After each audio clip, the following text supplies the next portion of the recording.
చేపల పులుసు అయితే మనకి అయిపోయింది.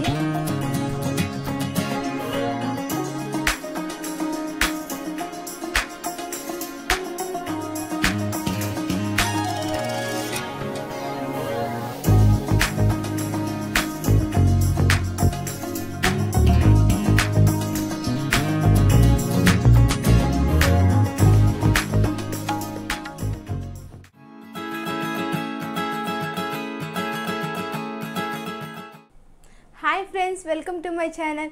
ఇవాళ వీడియోలో అయితే టేస్టీ అయిన బొంబడాయిల పులుసుని అయితే చేస్తున్నానండి. ఇది మా నెల్లూరు స్టైల్ అయితే చేస్తున్నాను. మీరు మీ ఊర్లో ఈ చేపల్ని మేమైతే బొంబడాయిలు అని పిలుస్తాము. మీ ఊర్లో ఏమని పిలుస్తారో నాకు కింద కామెంట్ అయితే చేయండి. మీకు మా రెసిపీస్ కానీ మా ఛానల్ కానీ నచ్చినట్టయితే లైక్, షేర్, సబ్స్క్రైబ్ చేయడం మాత్రం మర్చిపోకండి. అలాగే మీకు ఇంకా ఎలాంటి వీడియోస్ కావాలో నాకు కింద కామెంట్ సెక్షన్ అయితే కామెంట్ చేసేయండి. ఈ కాళేశం లేకుండా బొంబడాయిల పులుసుని అయితే ఎలా చేయాలో చూపిస్తాను. బొంబడాయిల పులుసులోకి కావాల్సిన పదార్థాలు అయితే ఇప్పుడైతే చూపిస్తాను. నేను ఇక్కడ సన్నగా తరిగి పెట్టుకున్న ఆనియన్స్, టమాటో, చేపల పులుసులోకి ముఖ్యమైన మామిడికాయ అయితే మీడియం సైజ్ మామిడికాయ అయితే ఒకటి తీసుకున్నానండి. అలాగే కరివేపాకు, ఇక్కడ నేను ఒక 50 గ్రాముల చింతపండుని అయితే తీసుకున్నాను. మీరు కరెక్ట్గా ఒక పెద్ద నిమ్మకాయ సైజ్ అంత చింతపండుని అయితే తీసుకోండి. ఇప్పుడు దీన్ని అయితే నానబెట్టేసుకోవాలి. ఇప్పుడే చింతపండు పులుసు చేపల పులుసులోకి చాలా ముఖ్యమండి. అందుకే ముందుగానే అయితే నేనైతే చింతపండుని నానబెట్టేసుకుంటున్నా. చింతపండు పులుసుని అయితే నానబెట్టేశాను. ఇక్కడ నేను పొడిని అయితే తయారు చేసుకున్నాను అండి. చేపల పులుసులోకి ఈ పొడి చాలా ముఖ్యమండి.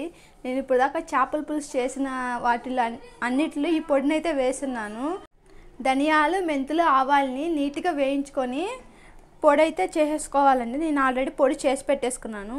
ఈ పొడి మనకి చాలా ముఖ్యం అండి చేపల పులుసులోకి. ఇప్పుడు దీన్ని కూడా పక్కన పెట్టేసుకొని ఇప్పుడైతే మనం బొంబడాయిల పులుసుని అయితే తయారు చేసేద్దాం. ఇప్పుడైతే స్టవ్ ఆన్ చేసుకొని కడాయి పెట్టేసుకోవాలి. కడాయి వేడయ్యాక ఇందులో నేను ఆయిల్ని అయితే పోసుకుంటున్నాను. ఆయిల్ అనేది మనకి ఒక 100 గ్రాములు అయితే పడుతుందండి. చేపల పులుసులోకి ఆయిల్ చాలా ముఖ్యము. ఆయిల్ ఎక్కువ పోస్తారు చేపల పులుసులోకి. ఆయిల్ అనేది వేడయ్యాక పోపు దినుసులు అయితే వేసుకుందాము. ఆయిల్ అనేది మనకి వేడైపోయిందండి. ఇప్పుడైతే నేను పోపు దినుసులు అయితే వేస్తున్నా. ఆవాలు, జీలకర్ర, కొద్దిగా మెంతులు అయితే వేస్తున్నాను. ఆవాలు మనకి చిటపటలాడాలండి. ఆవాలు మనకి చిటపటలాడిపోయాయి. ఇప్పుడైతే నేను ఆనియన్స్ని అయితే వేసేస్తున్నా.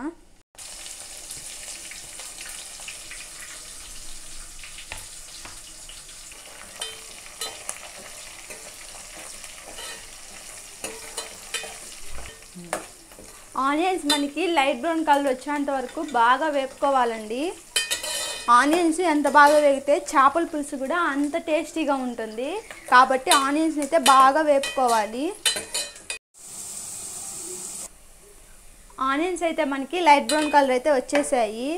ఇప్పుడు ఇందులోనే టమాటోస్ అయితే వేసేసుకుంటున్నాను.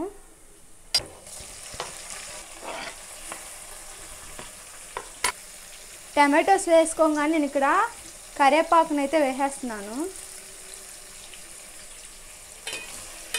టమాటోస్ బాగా మగ్గాలండి. మనకి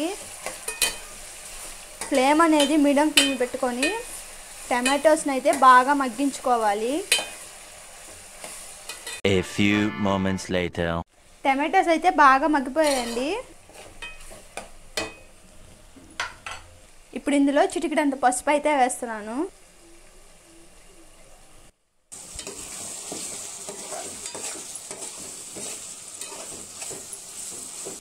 ఇప్పుడు పసుపు వేసుకున్న తర్వాత నేనైతే చేపలను అయితే 1-2 సార్లు నీట్గా వాష్ చేసుకున్నానండి బొంబడాయిల్ని. ఇప్పుడు ఇందులో అయితే వేసేసుకుంటున్నాను.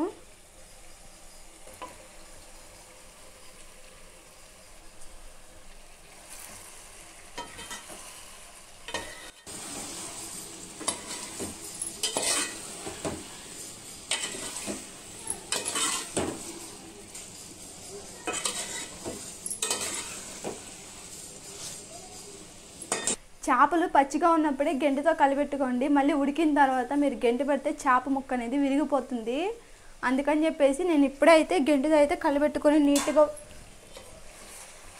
నీట్గా అయితే చేసేసుకోండి. ఇప్పుడే చేపలు వేసుకున్న తర్వాత నేను ఇక్కడైతే కారం అయితే వేసుకుంటున్నా.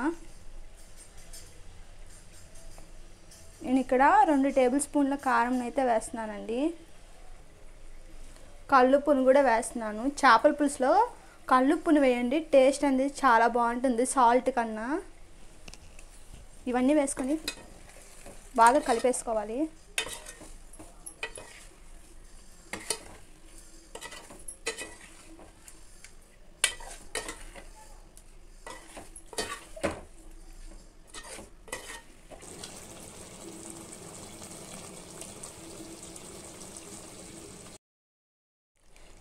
ఉప్పు కారం వేసేసుకొని కలిపేసుకున్నాను.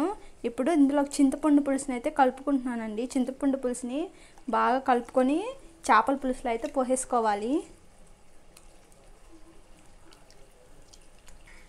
ఇప్పుడైతే చింతపండు పులుసుని అయితే బొమ్మడాయల పులుసులో అయితే పోసేస్తున్నా.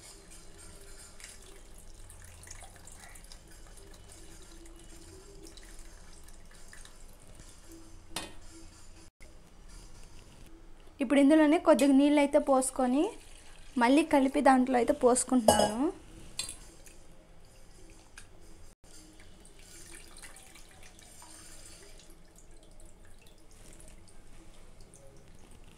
బొమ్మడాయల పులుసులోకి చింతపండు పులుసుని అయితే పోసేసుకున్న తర్వాత మీరు ఉప్పు కారం ఇప్పుడే చూసుకొని నీట్గా అన్నీ వేసేసుకొని మూత పెట్టి 10 నిమిషాల పాటు ఉడికించుకోవాలి.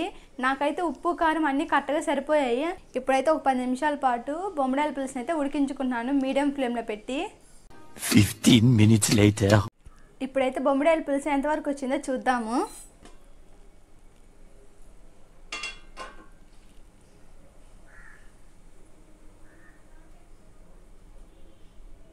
బొమ్మడాయల పులుసు అయితే ఇంకా బాగా ఉడకాలి. ఒక 10 నిమిషాల తర్వాత మళ్ళీ తీసి చూద్దాము బొమ్మడాయల పులుసు ఎంతవరకు ఉడికిందో. 10 నిమిషాల తర్వాత బొమ్మడాయల పులుసులోకి అయితే పొడిని అవన్నీ వేసుకుందామండి. 10 నిమిషాల దాకా బాగా ఉడికించుకోవాలి బొమ్మడాయల పులుసుని మీడియం ఫ్లేమ్లో పెట్టుకొని. 10 నిమిషాలు అయితే అయ్యిందండి. మనకి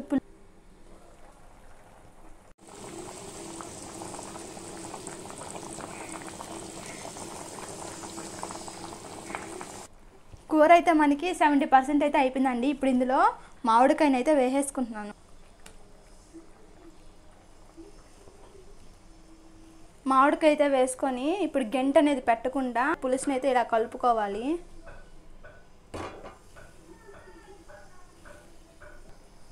మామిడికాయ వేసి కలిపెట్టుకున్న తర్వాత ఇప్పుడు ఇందులోనే మనం ఇందాక పొడి చేసి పెట్టుకున్నాం కదా, ఆ పొడిని అయితే ఇందులో వేస్తున్నాం.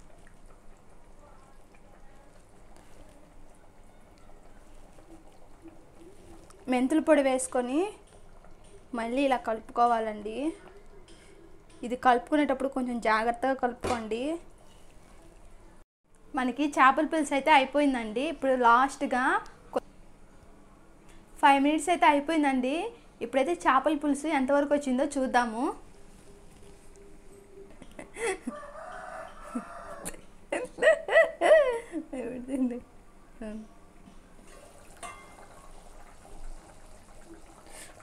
చేపల పులుసు అయితే మనకి అయిపోయింది.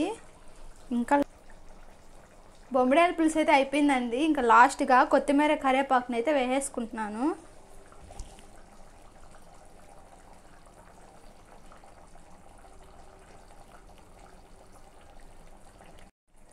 కొత్తిమీర కరివేపాకుని అయితే వేసుకొని స్టవ్ ఆఫ్ చేసి మూత అయితే పెట్టేసుకోవాలి. ఇంతేనండి, టేస్టీ అయిన బొమ్మడాయల పులుసు అయితే రెడీ.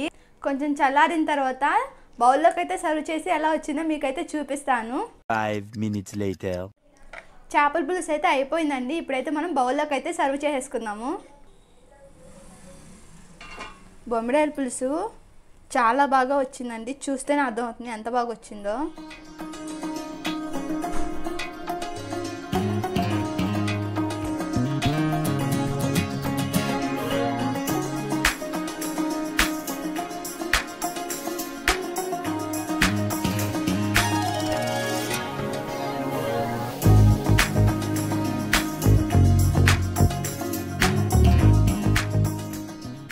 బొమ్మడాయల పులుసు అయితే రెడీ అయిపోయిందండి.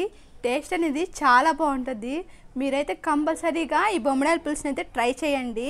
ట్రై చేసి ఎలా వచ్చిందో కింద కామెంట్ సెక్షన్లో అయితే కామెంట్ చేయండి. నా చేతితో చేసింది కాబట్టి ఇంకా టేస్ట్ అనేది చాలా బాగా వచ్చిందండి. మీరు కంపల్సరీగా ట్రై చేయండి.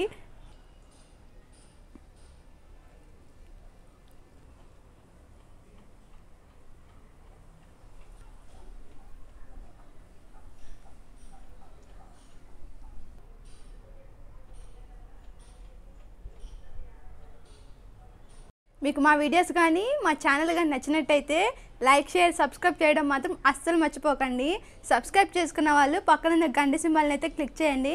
నేను ఎప్పుడైనా వీడియోస్ అప్లోడ్ చేస్తే అది మీకు నోటిఫికేషన్ అయితే వస్తుంది. మరో వీడియోలో మరో రెసిపీతో మళ్ళీ కలుసుకుందాం. Okay, bye.